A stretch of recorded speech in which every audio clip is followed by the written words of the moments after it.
Papa millionnaire voit infirmière chanter à son bébé prématuré, sa bonté change sa vie à jamais.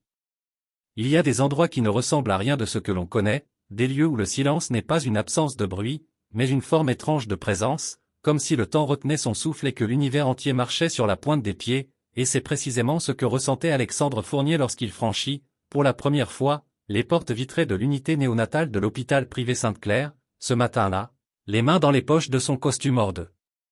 prix, le regard figé dans une neutralité glacée que même la naissance récente de sa fille n'était pas parvenue à fissurer. L'air y avait cette odeur aseptisée, presque irréelle, un mélange de désinfectant et de métal froid, que seuls les hôpitaux savent créer, et les couloirs étroits, inondés d'une lumière blanche artificielle, semblaient suspendus dans une autre dimension, hors du tumulte du monde réel, comme si chaque battement de cœur devait être mesuré, chaque respiration comptée, chaque mot chuchoté avec précaution, de peur de troubler l'équilibre si fragile qui régnait là-dedans, un sanctuaire de verre et de plastique, où les vies les plus petites, les plus vulnérables, luttaient en silence contre une existence qui les avait accueillis trop tôt. Sa fille, Elina, était née 2 mois avant terme, minuscule comme un oisillon tombé du nid, les poumons à peine formés, le cœur si petit que même les médecins parlaient à voix basse en consultant ses constantes, et depuis 3 jours, Alexandre venait chaque matin, restait debout quelques minutes sans dire un mot, observait la couveuse comme s'il s'agissait d'un objet étrange, puis repartait vers ses réunions, ses contrats, ses appels urgents, comme s'il n'était qu'un visiteur dans la vie de cet enfant qu'il n'arrivait pas à appeler la sienne.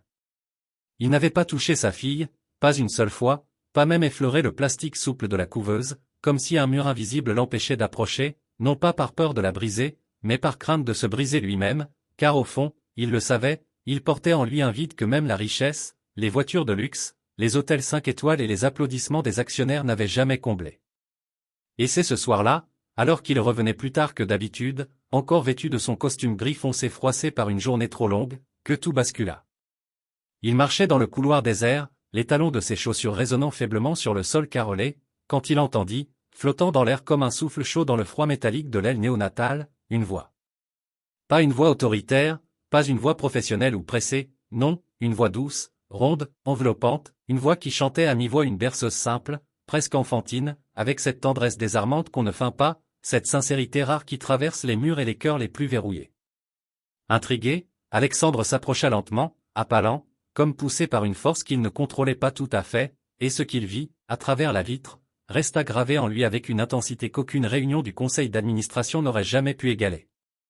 Assise sur un petit tabouret, en blouse blanche un peu trop grande, les cheveux relevés en un chignon négligé, se tenait une jeune femme, une infirmière visiblement en fin de service, qui tenait doucement la main minuscule de sa fille, à travers le gant en plastique, et chantait tout bas, les yeux fermés, un sourire paisible aux lèvres, comme si le monde extérieur n'existait plus, comme si rien ne comptait, en cet instant précis, que cette connexion fragile entre sa voix et ce cœur d'enfant qui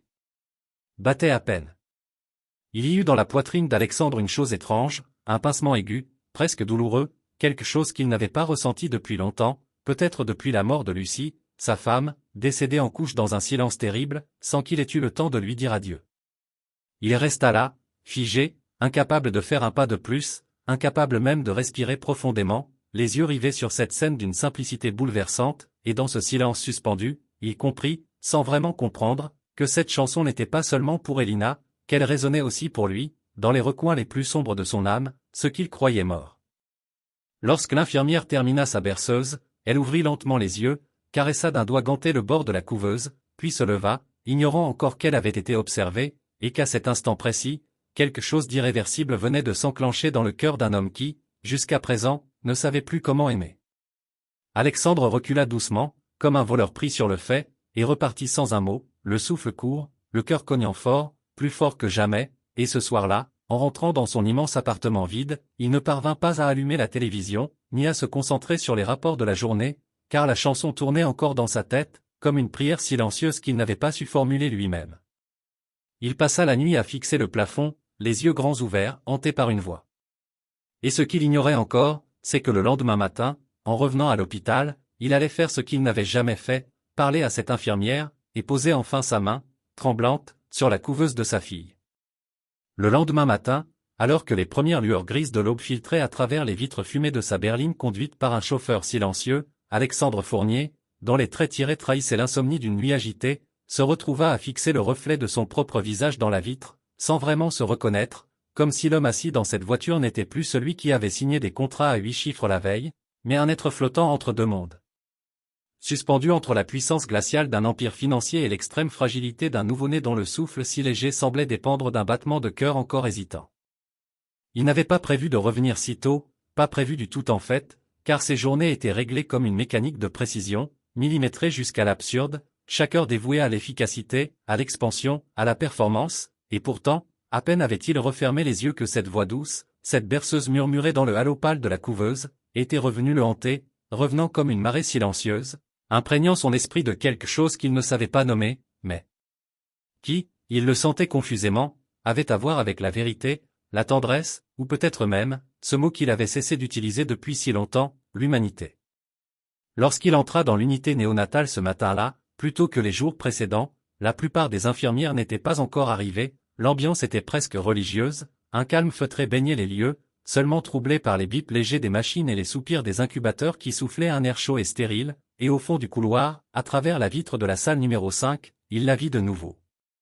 Elle portait une blouse rose pâle, ses cheveux étaient défaits cette fois, tombant en une cascade rousse sur ses épaules, et elle tenait dans sa main un petit carnet qu'elle semblait lire à voix basse, assise devant la couveuse d'Elina, comme si elle poursuivait une conversation commencée la veille, comme si elle n'avait jamais cessé d'être là, fidèle comme une veilleuse dans la nuit d'un monde incertain. Sans réfléchir, Alexandre poussa la porte, entrant pour la première fois dans la chambre stérile, après s'être désinfecté les mains avec un automatisme presque maladroit, et lorsqu'elle leva les yeux, surprise, il vit dans son regard un mélange d'étonnement, de douceur et de professionnalisme, comme si elle l'avait déjà deviné, pressenti, attendu. « Bonjour », dit-elle simplement, sa voix aussi calme que la veille, mais avec une note plus directe, plus attentive, « Vous êtes le père d'Elina, n'est-ce pas ?» Il hocha la tête, incapable de parler tout de suite, comme si chaque mot avait un poids trop grand, comme si briser ce silence risquait de faire éclater quelque chose en lui, et ce fut elle qui parla encore, avec une simplicité désarmante, en désignant la couveuse, « Elle est forte, votre fille, très forte, elle se bat. » Ces mots, si simples, firent vaciller quelque chose dans son cœur, comme une digue cédant lentement sous la pression d'une eau trop longtemps contenue, et sans qu'il sache vraiment pourquoi, ses yeux se remplirent de larmes, ces larmes qu'il s'était interdit le jour de l'enterrement de sa femme, ces larmes qu'il avait refoulées derrière des chiffres, des dossiers, des fusions d'entreprises, ces larmes-là coulèrent enfin, en silence, sans fierté ni honte. L'infirmière, sans rien dire, posa doucement une main sur son bras, un geste si simple, si humain, qu'il aurait voulu s'y accrocher, s'y abandonner, et ce fut à cet instant qu'il lui demanda son prénom, non pas par politesse, mais comme s'il avait besoin de l'ancrer dans la réalité. Elle s'appelait Clara, et ce prénom résonna en lui avec une clarté presque surnaturelle, comme si quelque chose en lui reconnaissait déjà cette âme, comme si dans une autre vie, il l'avait déjà connue, peut-être aimée. Ils parlèrent peu, ce jour-là, mais dans leur silence naquit une forme de connivence étrange, une complicité faite de regards, d'intentions invisibles, d'une attention sincère à cette petite fille entre eux, ce minuscule miracle qui, sans le savoir, les réunissait. Pendant les jours qui suivirent, Alexandre revint, chaque matin, un peu plus tôt, restait un peu plus longtemps, posait des questions, touchait la couveuse, murmurait même quelques mots maladroits à sa fille, et chaque fois, Clara était là, jamais intrusive, jamais absente non plus, toujours présente avec cette délicatesse rare qui consiste à être là sans encombrer. Un matin, alors qu'ils étaient seuls, il osa lui poser une question qui lui brûlait les lèvres depuis des jours, « Pourquoi est-ce que vous chantez pour elle ?» Clara le regarda longuement, puis répondit d'une voix grave, sans chercher à enjoliver ses mots, « Parce qu'un bébé entend même dans le silence, parce que même un cœur qui commence à peine à battre peut déjà ressentir la chaleur d'une voix, parce que chanter, c'est dire « je suis là », quand les mots sont encore impossibles. » Ces paroles le bouleversèrent plus qu'il ne l'avoua, et à partir de ce jour-là, chaque fois qu'elle chantait, il restait, immobile, à l'écouter, découvrant que la musique, loin d'être un art réservé aux mélomanes, pouvait être une prière, un fil invisible entre deux mondes, une manière d'exister sans bruit mais avec amour. Mais ce qu'Alexandre ne savait pas encore, ce qu'aucune intuition, aucun regard, aucune chanson ne lui avait révélé, c'est que Clara cachait elle-même une douleur, un poids, une vérité qu'elle avait enfouie si profondément en elle qu'elle en avait oublié jusqu'à son existence. Et ce soir-là, alors que la pluie tombait sur les vitres de l'hôpital, que le vent faisait frissonner les arbres à l'extérieur et que Clara, pour la première fois, oubliait de sourire en quittant la chambre, Alexandre sentit, sans le comprendre tout à fait, que quelque chose était en train de changer, que la lumière qu'il avait entrevue dans sa voix pouvait aussi s'éteindre, et qu'il allait devoir choisir, rester un observateur passif ou entrer pleinement dans cette histoire qu'il n'avait jamais vraiment voulu, mais qui, lentement, devenait la sienne.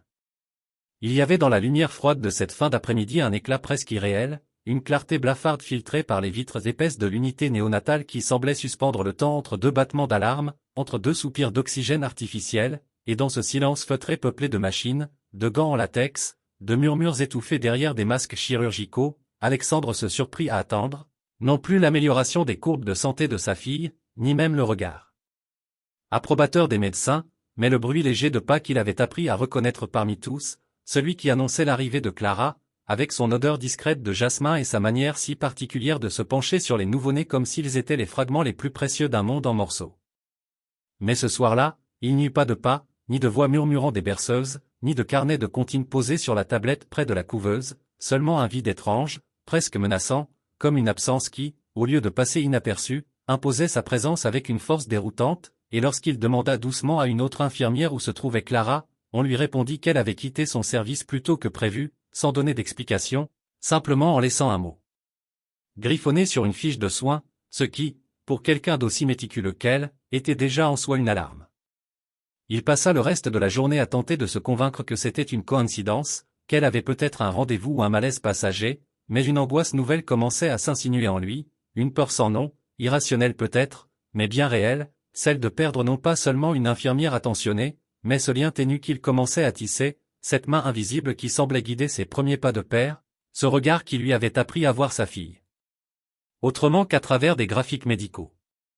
Et cette nuit-là, seul dans son immense appartement, entouré de luxe mais vidé de sens, il se surprit à repenser à chaque détail, à chaque geste de Clara, se demandant comment une femme aussi dévouée, aussi lumineuse, pouvait disparaître si soudainement, sans laisser d'adresse ni d'explication, et tandis que la ville brillait sous les réverbères, que les voitures glissaient comme des ombres en bas de chez lui, il prit une décision qui ne lui ressemblait pas. Il se rendrait à l'hôpital à la première heure, non pour Elina cette fois, mais pour Clara.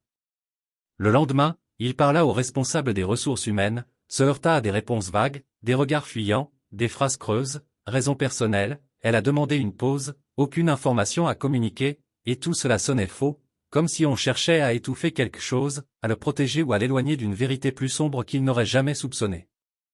C'est finalement une aide-soignante d'un autre service, une femme au regard franc et fatigué, qui lui donna un indice, en murmurant presque honteusement que Clara vivait dans un quartier modeste de la banlieue sud, qu'elle travaillait en parallèle dans un centre d'accueil pour enfants handicapés et qu'elle s'occupait, à mi-temps, d'un petit garçon malade, dont elle n'avait jamais parlé au personnel, par pudeur ou par nécessité, nul ne savait vraiment. Il n'eut besoin que d'une heure pour la retrouver, pour se retrouver devant une porte défraîchie, dans un immeuble sans ascenseur, où l'odeur du couloir semblait figée depuis les années 80, et il monta lentement, les mains moites, le cœur battant, se demandant s'il avait le droit d'être là, s'il n'était pas en train de franchir une frontière invisible entre la compassion et l'intrusion. Lorsque Clara ouvrit la porte, vêtue d'un simple pull gris, les yeux cernés, les cheveux attachés à la va-vite, elle resta un long moment sans dire un mot, surprise, troublée, presque inquiète, et il comprit aussitôt qu'elle ne s'attendait pas à être retrouvée, que sa disparition était volontaire, qu'elle avait voulu couper le fil. « Qu'est-ce que vous faites ici » demanda-t-elle enfin, d'une voix basse, plus fragile que d'habitude. Il ne répondit pas tout de suite, parce qu'il ne savait pas exactement ce qu'il faisait là, sinon chercher à comprendre, à combler ce vide qu'elle avait laissé sans préavis, et finalement il dit, simplement, « Vous me manquez ». Elle détourna les yeux, murmura quelque chose d'inaudible, puis s'effaça pour le laisser entrer, et ce qu'il découvrit derrière elle le bouleversa plus que tout ce qu'il avait imaginé. Dans une pièce minuscule, encombrée de jouets usés, de dessins d'enfants, et d'un lit médicalisé au centre, reposait un petit garçon d'environ 5 ans, au teint pâle, au regard vif mais fatigué, entouré de machines respiratoires similaires à celles qu'Alexandre connaissait trop bien, et c'est à ce moment-là qu'il comprit que Clara, cette femme qui chantait à son enfant prématuré sans jamais rien demander en retour, portait en elle une douleur ancienne, une responsabilité immense, une force que rien, pas même l'épuisement, n'avait réussi à briser. « C'est mon fils, Noé, dit-elle doucement, il est atteint d'une dystrophie musculaire rare, les soins coûtent cher, alors je travaille partout où je peux. » Alexandre sentit sa gorge se nouer, non pas de pitié, mais de respect, d'admiration, et aussi de culpabilité, car pendant qu'il gérait des comptes à 7-0, Clara jonglait avec des vies, avec des douleurs, avec un amour qui ne cherchait jamais la reconnaissance, et tout à coup, son monde à lui, ses affaires, ses chiffres, lui parurent d'une absurdité insoutenable. Ils parlèrent longtemps, ce soir-là, de la vie, de la perte, de ce qu'on cache aux autres pour ne pas qu'ils aient pitié, de ce qu'on donne sans jamais recevoir, et il promit, sans même qu'elle le demande, de l'aider, de ne pas la laisser seule, ni dans ses combats, ni dans sa douleur, ni dans l'accompagnement d'Elina. Mais alors qu'il s'apprêtait à partir, à lui laisser un moment de repos, une alarme retentit dans la chambre de Noé, un bip strident, brutal, implacable. Clara se précipita, cria son prénom, appela une ambulance, et dans ses gestes, Alexandre vit la panique, le désespoir d'une mère qui savait que tout pouvait basculer en un instant. Il resta là, figé, impuissant, alors que le souffle de Noé devenait irrégulier. Et dans cette seconde suspendue, une voix intérieure, ancienne, celle de sa défunte épouse peut-être, lui souffla qu'il ne devait plus fuir, qu'il était temps de faire face, qu'il devait choisir entre observer, ou agir. Il y a des instants où le temps semble s'étrangler lui-même, comme si chaque seconde pesait une éternité, chaque geste prenait la densité d'un choix irréversible, et dans la minuscule chambre baignée d'une lumière pâle, presque crue, alors que le souffle de Noé se brisait contre les parois trop fines de ses poumons fragiles, Alexandre, figé devant le chaos, ne reconnaissait plus son propre corps, ses bras devenus lourds, sa voix absente, ses pensées emportées par le tumulte d'une peur qu'il croyait réservée aux autres, à ceux qui vivaient des vies où la souffrance ne se planifiait pas dans des contrats. Clara, elle, ne criait pas, mais ses gestes étaient ceux d'une femme qui connaissait intimement la frontière floue entre la vie et ce qui, trop souvent, vient après. Elle palpait le petit torse du garçon, appelait son prénom dans un souffle presque désespéré, ajustait les électrodes du moniteur, relançait l'oxygène d'une main tremblante, pendant qu'au fond de ses yeux se dessinait cette douleur si particulière des mères qui savent que l'amour, à lui seul, ne suffit pas toujours à retenir ceux qu'elles chérissent. Et dans cette pièce exiguë, entre le bourdonnement strident de la machine et la tour rauque de Noé, Alexandre, le père puissant, celui qu'on appelait l'inaccessible, dans les cercles d'affaires, ressentit pour la première fois ce que c'était d'être inutile, profondément, douloureusement inutile, car ni sa fortune, ni son nom, ni ses contacts, ni même sa volonté la plus farouche ne pouvaient, en cet instant, guérir un enfant en train de s'étouffer sous ses yeux. L'ambulance mit exactement 7 minutes à arriver, mais dans le cœur de Clara, ces minutes furent des années entières, des siècles de prières contenues, de supplications muettes, et lorsqu'enfin 2 hommes en uniforme poussèrent la porte, la tension se relâcha si brutalement qu'elle vacilla, rattrapée in extremis par Alexandre, qui sentit, dans le poids soudain de son corps épuisé contre lui, toute la solitude qu'elle avait portée sans jamais la nommer. Ils la laissèrent monter à l'arrière du véhicule, évidemment, et lui, sans réfléchir, monta à l'avant, bravant le regard interrogateur du conducteur, car quelque chose, désormais, l'attachait à cette femme et à son fils d'une manière qui n'obéissait ni à la logique ni aux circonstances, mais à un pacte silencieux, né dans la douleur, forgé dans l'urgence, et dont il ne comprenait pas encore les contours. Le trajet vers l'hôpital, pourtant rapide, fut une succession de silences trop lourds et de respirations saccadées, de regards échangés à travers la vitre qui séparait l'avant du véhicule de son espace médicalisé, et chaque fois qu'il croisait les yeux de Clara, il lisait en eux la terreur d'une mère qui refusait de dire adieu, même en pensée, tant qu'il restait un souffle, tant qu'il restait un battement, tant que l'espoir même infime persistait quelque part entre les fils, les tuyaux, les alarmes. Lorsqu'ils arrivèrent à l'hôpital, les infirmiers coururent dans les couloirs comme dans un film où le héros est suspendu à la dernière scène, et lui, Alexandre, se retrouva soudain seul dans la salle d'attente, les mains sales de n'avoir rien pu faire, le souffle court, l'estomac noué, se demandant comment, en si peu de temps, cette femme et cet enfant étaient devenus le centre d'un monde qu'il croyait fermé à toute émotion profonde depuis la mort de sa propre femme. Les heures passèrent, longues et pénibles, ponctuées par les allers-retours d'infirmiers pressés, les bruits de pas, les bips lointains, et lui, qui avait toujours tout contrôlé, se retrouvait à prier sans savoir à qui, ni comment, comme s'il s'excusait d'avoir tant tardé à comprendre que la vulnérabilité, loin d'être une faiblesse, était la seule porte d'entrée vers une vie véritable. Et puis, enfin, elle apparut, Clara, le visage creusé, les cernes plus sombres que jamais, mais le regard encore debout malgré tout, et elle s'approcha lentement, posant une main sur son épaule, avant de dire dans un souffle à peine audible, « Il est stable, pour l'instant. » Il voulut parler, dire qu'il ferait tout, qu'il paierait les meilleurs traitements, qu'il déplacerait des montagnes, mais elle le coupa, doucement, avec cette force tranquille qu'elle portait en elle depuis toujours, « Tu ne peux pas tout acheter, Alexandre, mais tu peux rester. » Et il comprit, dans cette phrase simple, que ce n'était pas de son argent qu'elle avait besoin, ni de ses promesses, mais de sa présence, de son engagement vrai, de sa capacité à rester même quand c'était inconfortable, même quand ça faisait peur, même quand ça ne s'achèterait jamais. Ils restèrent là, côte à côte, silencieux, unis par cette fragilité partagée qui effaçait les différences, les titres, les statuts. Mais alors que la nuit s'étirait, qu'il s'apprêtait à se lever, à aller voir Noé, un médecin entra, le visage grave, tenant dans la main un dossier dont les bords tremblaient légèrement, comme si même le papier savait que ce qu'il contenait changerait tout. « Il y a quelque chose que vous devez voir, dit-il, les yeux fixés sur Clara, avant de regarder Alexandre comme si, lui aussi, devait entendre ce qu'on allait révéler. Elle se leva, lentement, et il la suivit, sans poser de questions, le cœur battant à tout rompre.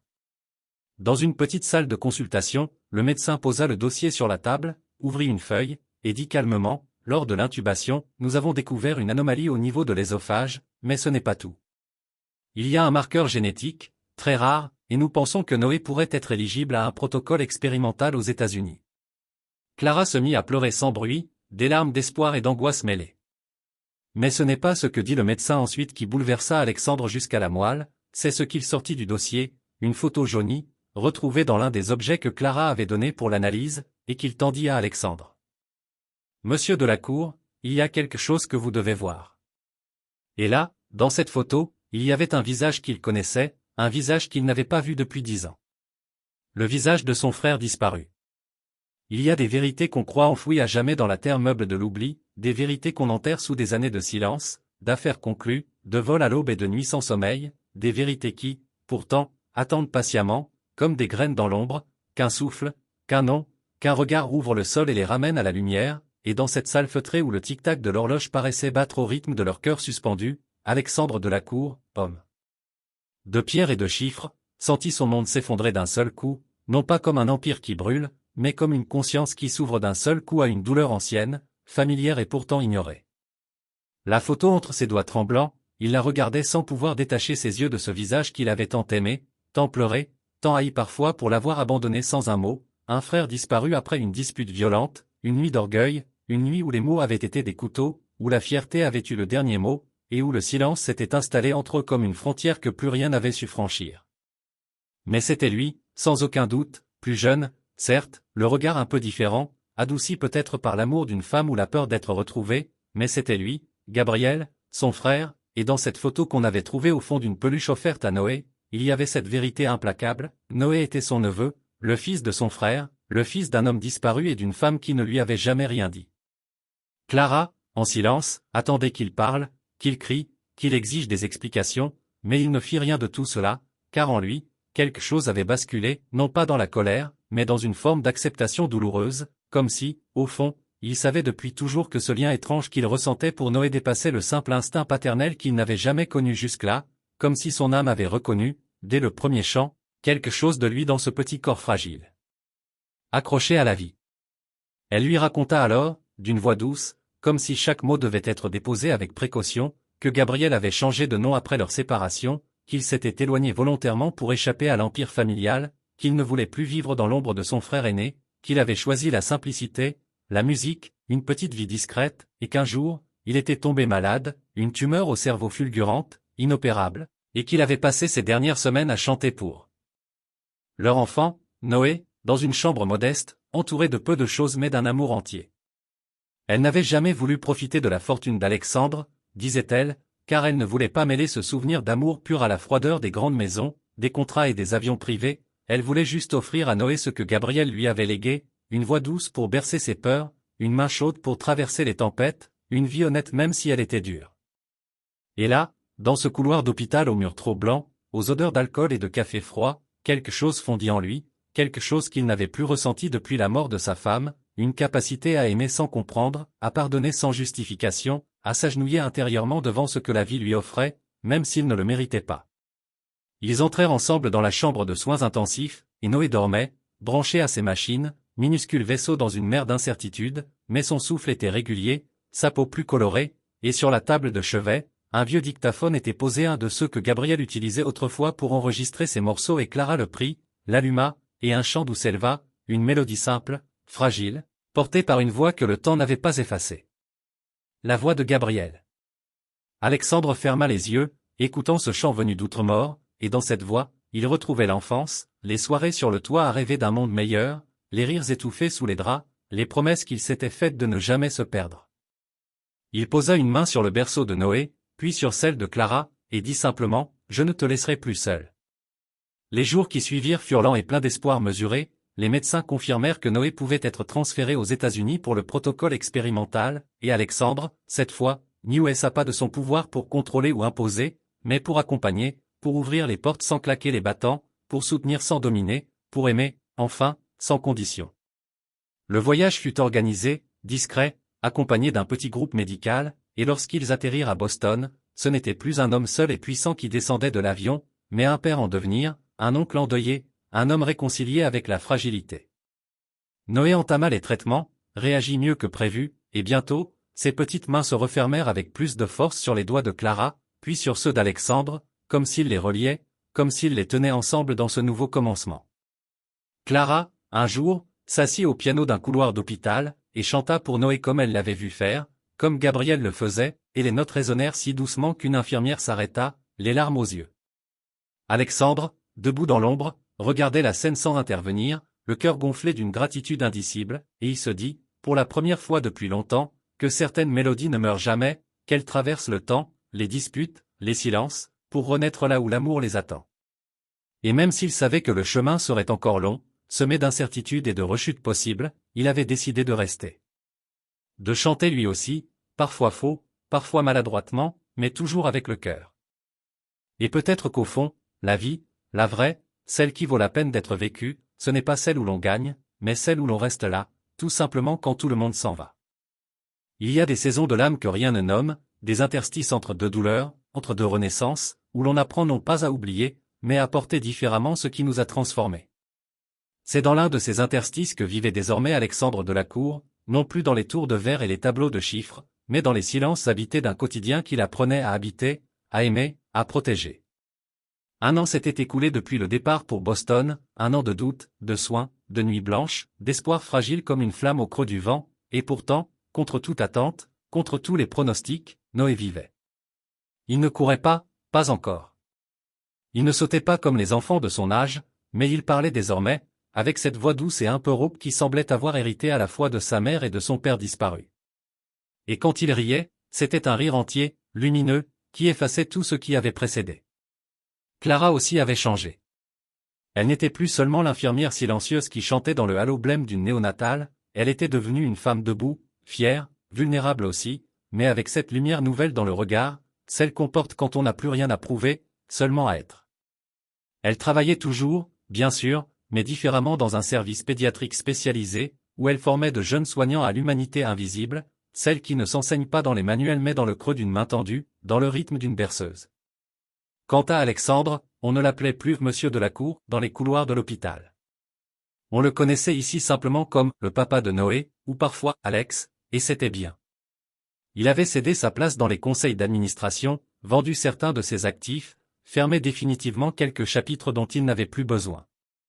Il n'avait plus envie de fuir derrière les bilans, ni de se perdre dans les horaires sans fin des jets privés.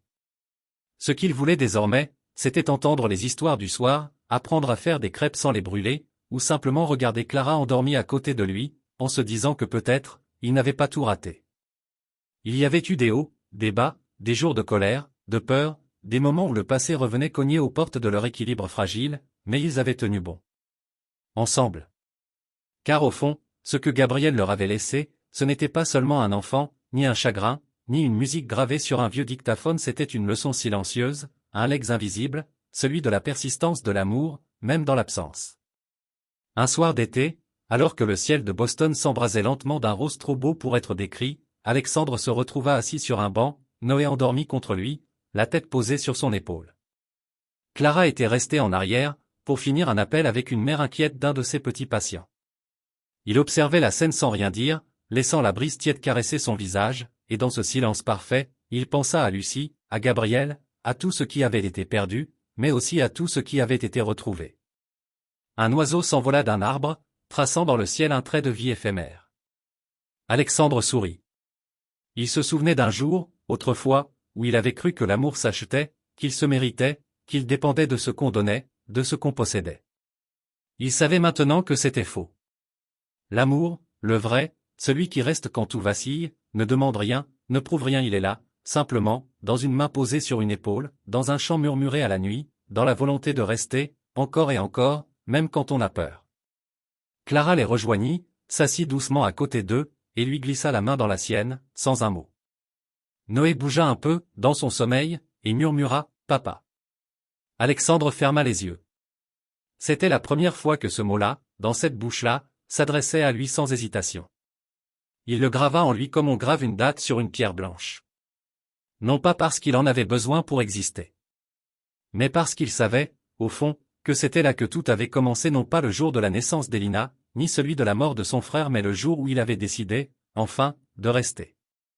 Et peut-être, se dit-il, que c'était ça, le plus grand acte d'amour, ne pas partir.